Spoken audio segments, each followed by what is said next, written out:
Много ми е приятно да ви представя още в самото начало моят първи гост. Една жена, която не е толкова популярна, колкото някои наши звезди. Работи повечето време в чужбина, но това, което прави, може да прави само тя. И мисля, че може би още много малко единици хора в този свят. Уважаеми дами и господа, уважаеми телевизионни зрители, Вили Кожухарова!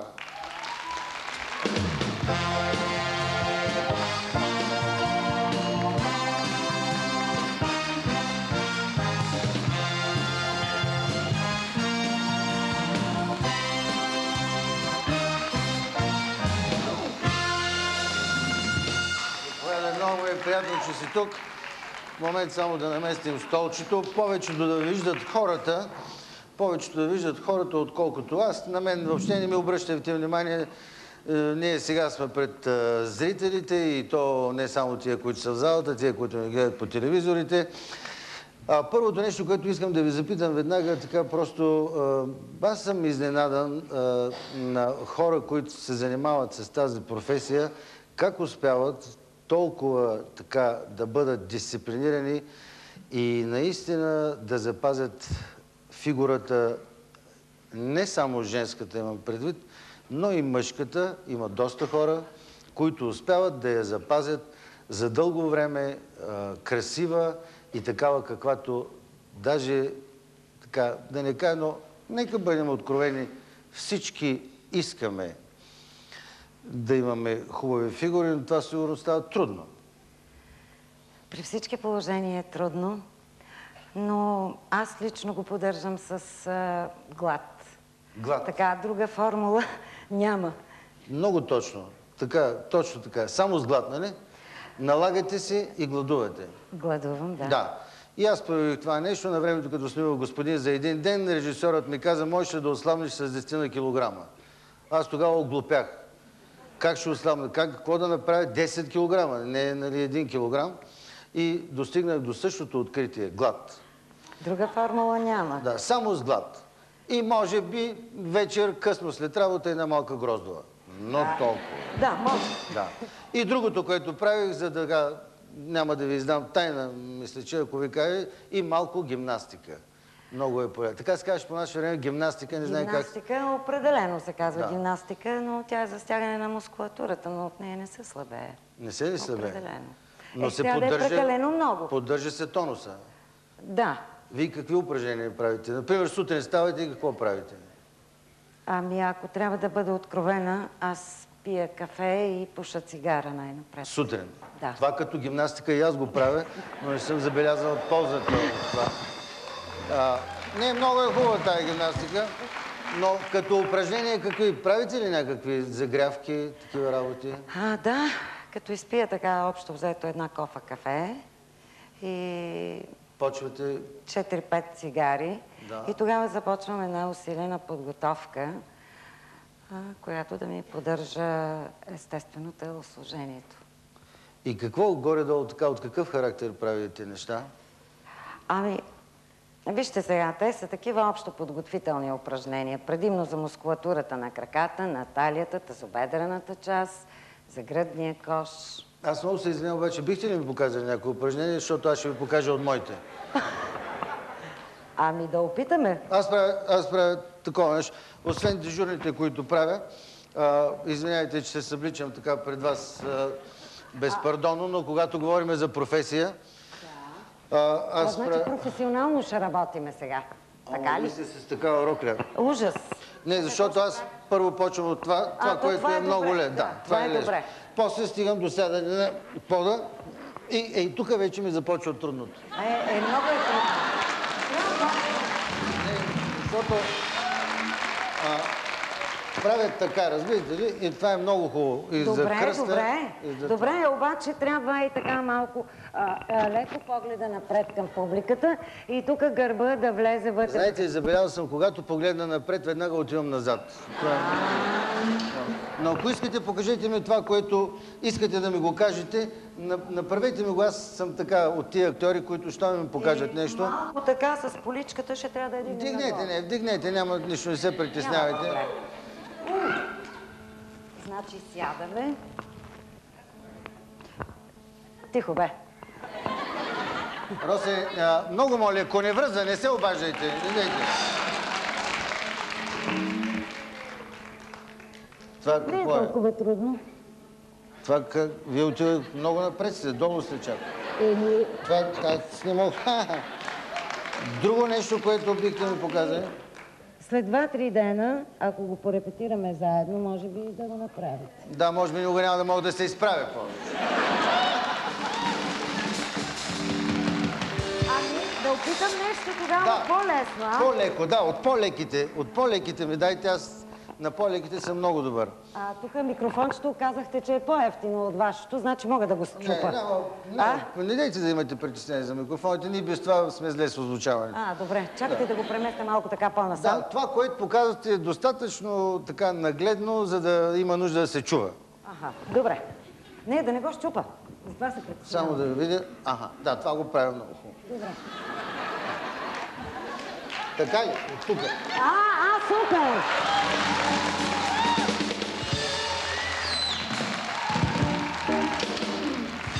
То не го направи някой от вас това.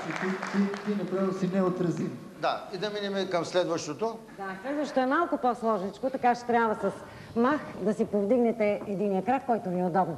На мен определено ми е удобно този, кой ми е левия, да.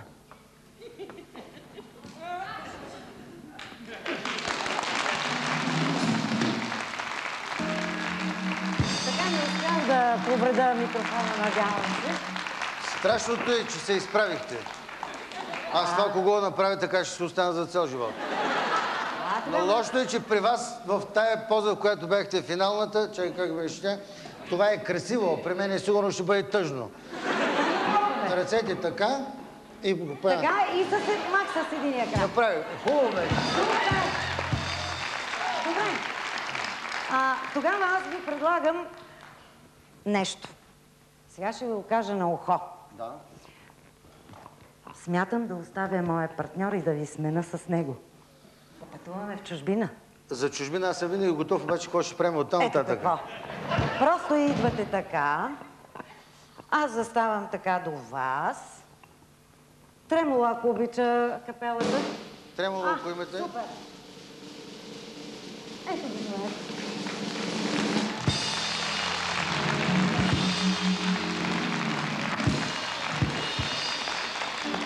И след като направите това, аз ще завършвам. Аз исках така нещо повече да покажете на публиката, защото когато съм ви гледал, съм се чудил как могат да стават тия неща, а вие сте твърде, така бих казал, добре облечена, да не кажа, че сте преоблечена. Да, аз така и по костюм взех да си ходя, защото тук времената в България е много тежки. Че да знам аз откъде ще паднат парите. Ето на. Мислите, от тук нищо няма да падне, може да бъдете сигурни. Но много исках да покажете нещо, така ми е неудобно, както... Ще трябва да се посъблека малко, така да махнем микрофончето. Къде? Тук да се съблечете? Тук. В кадър? Ако трябва. Те ще затъмнят. Вие затъмнете. Затъмнете, докато се съблече госпожа Кожухарова и след това ще оттъмните. Така, значи почваме. Мога ли да ви помогам нещо? Може копчето, ако треперят ми малко пръстите, но това е от възрастта.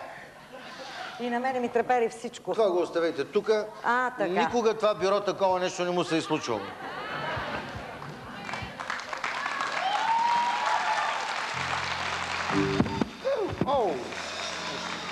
Ама не, без това трябваше да го махнем. Да. Това трябваше да го махнем, защото то вече не ни трябва. Сега настъпва един много сериозен момент за поличката. Момент, аз ще ви прикрия. Просто не съм се сетил, че трябва да направя това нещо. Аз не помислех стриптиз. Няма нужда. Публиката казва няма нужда. Добре, хубаво. Извинявайте много.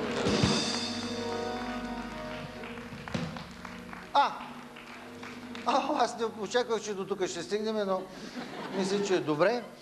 И сега, може би, някъде тук на по-меко или? Как да направя? Продължа така малко с разгряването. Да. Свещичката, аз ще я запаля, ако трябва. Добре. Запалваме свещичката. Да приготвиме неща. Да. Нямаме никакви проблеми, както забелязахте. Щом се разсъблякохме, всичко е наред. Така поне смятам аз. Ето, Супер. свещичката гори. Заповядайте. Тук ли изберете? На по-мекичкото или?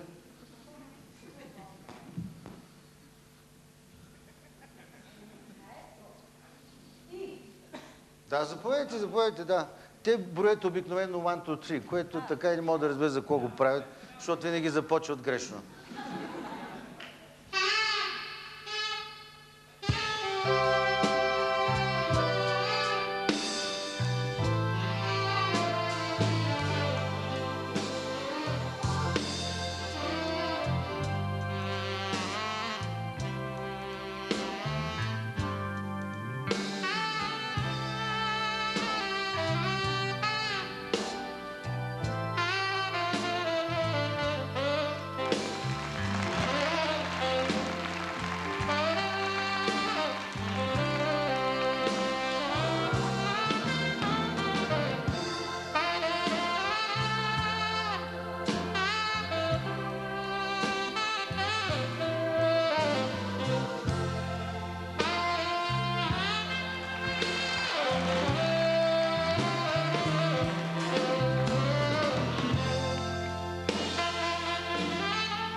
Цигарите са вредни за вашето здраве.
Кожухарова.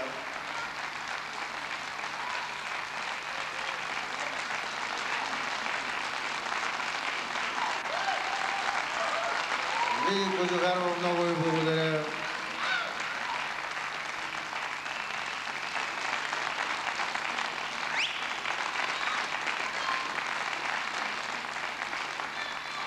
И така, значи, направо от чужбина в България, в родината, където налетяхте на мен.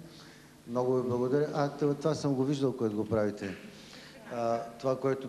тук е останало щипката от микрофончето. Това, което го правите, така съм виждал и аз като започнах да работя по такива някои места, каквото е, например, вариетето. След целият блясък на балерините, когато бяха на дансинга, даже мисленото пожелаване от някои мъже, които стоят в залата, посрещах балерините, които излизаха от танца и ги виждах как те правеха точно това. Всеки отива... Дишането, дишане. И те дишат като мене. Да, това е от цигарите. Цигарите са вредни за вашето здраве и за вашето, за моето не. Вярно е, че... Поне съм по-статичен, да. В момент само, извинявайте, само имам да направя една реклама и това ще продължим. Много искам да поговорим. Мога ли да попитам Хареса ви бирата? Не, това ми хареса тук, кутията.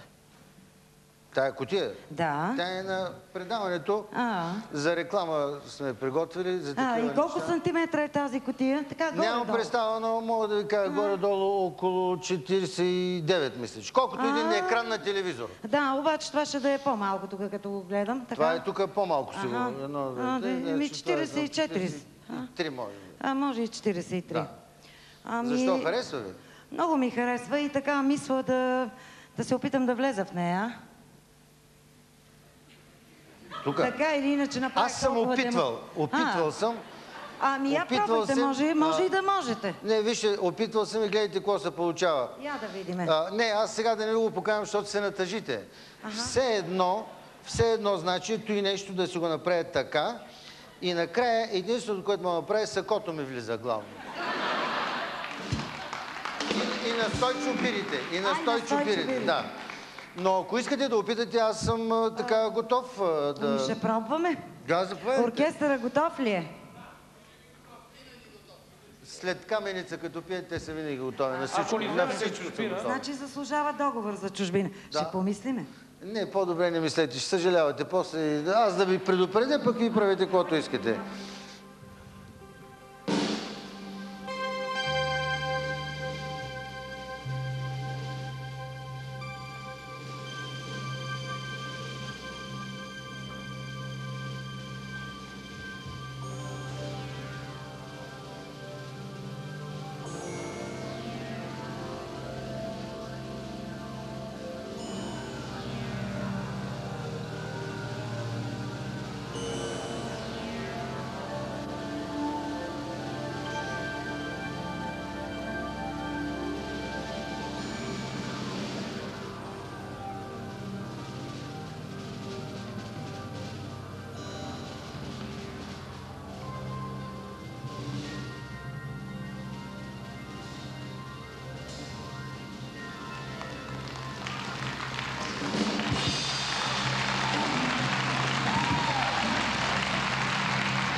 Уважаеми дами и господа, Стойчо, след завършването на шоуто опитай, може би, както гледам, възможно е да влезеш и ти. Фанелката ми само. Да, ще се вечем, но после след шоуто. Заповядайте малко. Трябва да починем вече. Трябва да починем, аз направо се скапах. Кой ви е прибрал дрехите? Те са ви прибрали... Моля ти се, какви сте... Вие виждате ли какво става тук? Те прибрали дрехите на умишлено. Това беше грешка. Защо им опрости? Лошото е обаче, че аз съм водещ за сега на това предаване и момичето ще помисли, че... Да. Да ви прикрием малко. Да.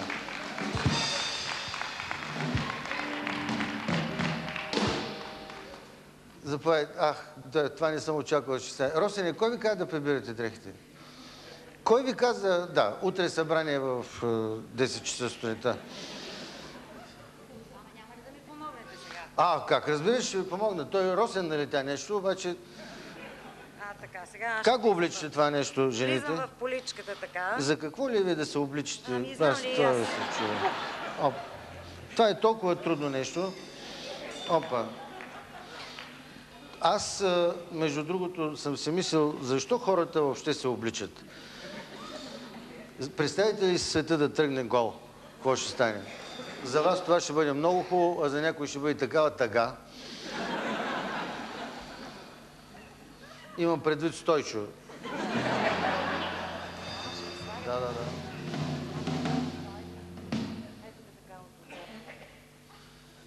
Значи,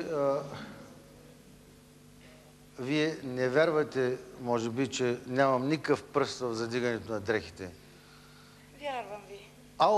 Как? Мислите, че аз имам пръст в тази работа? Ами, всичко е възможно тук. Не, никога не бих си го позволил. Росене, ти от кога си на работа в Българска телевизия? Не, с кое да започна? С лошата или с добрата новина? Да. До кога мислиш, че ще продължават да...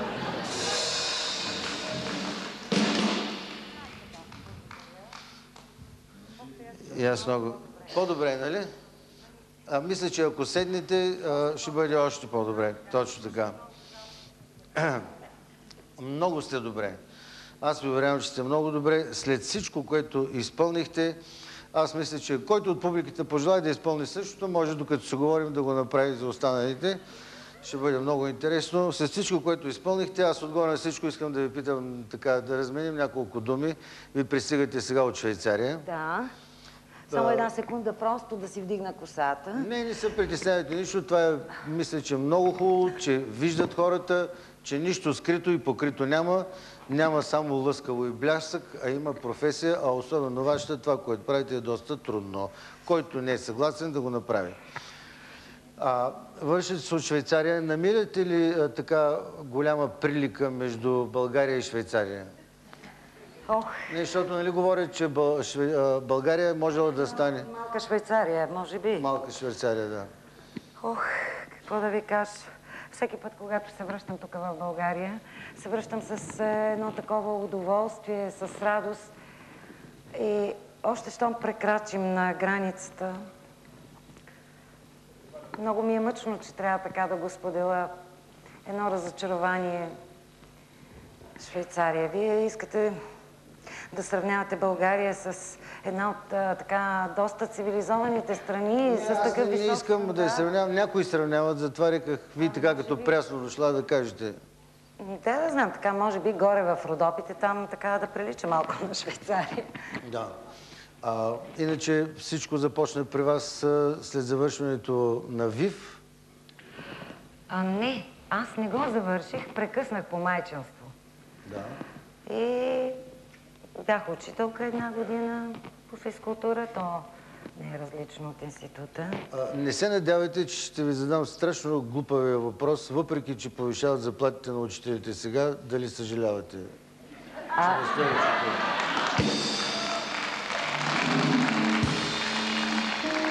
Трябва да се запитат някои неща, трябва да бъдем откровени. Значи не съжалявате? Не, определено не. Добре, след толкова така дълъг период, в който ви работите неща, които другите не могат да ги правят, това в крайна сметка погледнато от медицинска гледна точка е голямо натоварване. Вижте, много голямо натоварване, но изглежда при мен има някакъв застой, защото аз съм започнала твърде късно, на 24 години и половина, и така беше доста смешно, когато ме заведе един художник в цирка пред компетентно журе, за да обясних какво мога да правя, че съм гъвкава и така нататък. Ами директора беше с много голямо предубеждение и каза, че тя на 24 години е абсурдно да прави каучук. Това е невъзможно. Обаче, въпреки това, те направиха една комисия и на другия ден аз всъщност и не знаех какво означава точно каучук. Бях гледала Ели Пиронкова в телевизията. Това, което правите, е по-страшно от каучук. Той не е толкова гъвкав. Аз имах и такива обувки. И много скоро се нацепиха отдолу. Аз точно за това ви питам, че при вас още няма нацепвания, нали? Ами, определено не. Много се радвам. Аз много се радвам точно за това. И обаче, надявам се, че няма да ме се сърдите, ако ви задам още един така деликатен въпрос. Кое се огъва по-лесно? Тялото или душата? От тялото. Тялото. Да. Значи, пазите душата. Ами паза я. Определено я паза, защото ако не я паза нея, то ще отиде и тялото. Не е огънато още. Не. Благодаря ви.